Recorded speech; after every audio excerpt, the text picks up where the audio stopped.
अनुपमा को जब ढाका की डायरी मिलती है तो यहाँ उसके अतीत को जानने के बाद में चीजें और ही ज्यादा कॉम्प्लिकेटेड हो जाती है कि कैसे वो अपनी पत्नी को मारने के लिए नई नई साजिशें तक रचता है और ये सारी चीजें और ज्यादा ही मजेदार हो जाती है। तो अगर बात करें एपिसोड की स्टार्टिंग की, तो एपिसोड की स्टार्टिंग उसी सोसाइटी से होती है जहाँ पे प्रेम और राही ने प्लॉट लिया है। अब देखो ये वहाँ पे होते पार्टी कर रहे होते, तब तक यहाँ आ जाता है वेल्स का जीजा और ये बहुत ज्यादा तमाशा करने की कोशिश करता है। हालांकि वो ये चाहता है कि प्रेम और राही कभी भी घर वापस लौट करके ना आए और एक चीज की पुष्टि करने के लिए वो उनको बहुत उल्टी सीधी बातें तक बोल देता है। खैर देखो घर पे जाकर के उल्टी सीधी कहानी सुना देता है ताकि सबको प्रेम और राही से नफरत हो जाए, कोई भी उनको वापस लाने की बातें ना करे। लेकिन यहाँ से जो हमें अपोजिशन में देखने को मिलती है ना, वो भी काफी मजेदार होती है।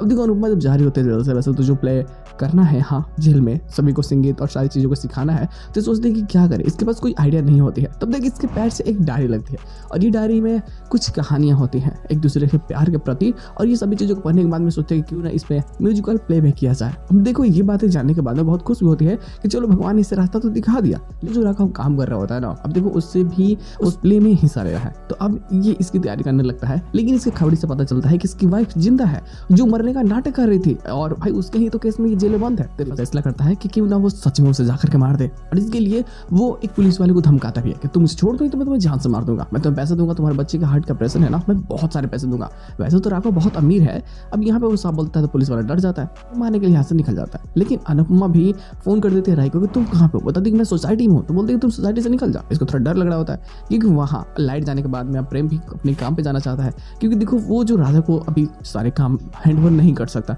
वैसे भी बिजनेस एक मतलब नौसिखिया से तो नहीं चलती है, उसके लिए एक्सपीरियंस होना बहुत ज़्यादा जरूरी है, जो कहीं ना कहीं प्रेम के पास में है। तो प्रेम ये सारी चीज़ जानता है। अब देखो खैर वो यहाँ से तो चला जाता है, राही यहाँ अकेली होती है और अनुपमा बोल देती है भी यहाँ से निकल जाती है। लेकिन जैसे अंदर दरवाजा बंद करने के लिए जाती है, उसी टाइम पे राघव चलाता है और राघव इसके ऊपर हमला कर देता है और इसी बीच में इसके हाथ में चोटें भी लगती है, जो आगे जाकर हमें पोस्ट सेशन में देखने को मिलती है।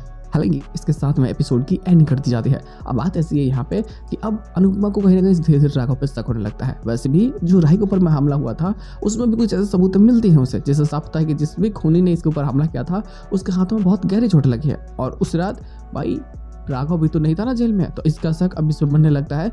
इससे भी प्ले से पहले इसकी सच्चाई उसे पता चल जाएगी, लेकिन अपनी इज्जत बचाने के लिए उसे सब कुछ वैसे ही कंटिन्यू रखना होगा जैसे कि वो कुछ जानते ही नहीं है। और यहाँ ये सारी चीज़ें बहुत ज़्यादा ही मजेदार होने वाली है। लेकिन अब कहीं ना कहीं जो प्रेम का चीज़ है वेल उसकी भी षड्यंत्र धीरे धीरे बढ़ती जा रही है, जो काफ़ी ज़्यादा मजेदार लेकिन काफ़ी बेहतरीन होने वाली है। तो बस लोग इसके साथ एपिसोड की एंडिंग कर जाते हैं, एक्स्ट्रा अपलोड है नहीं आते तो बातें जरूर हो जाएगी।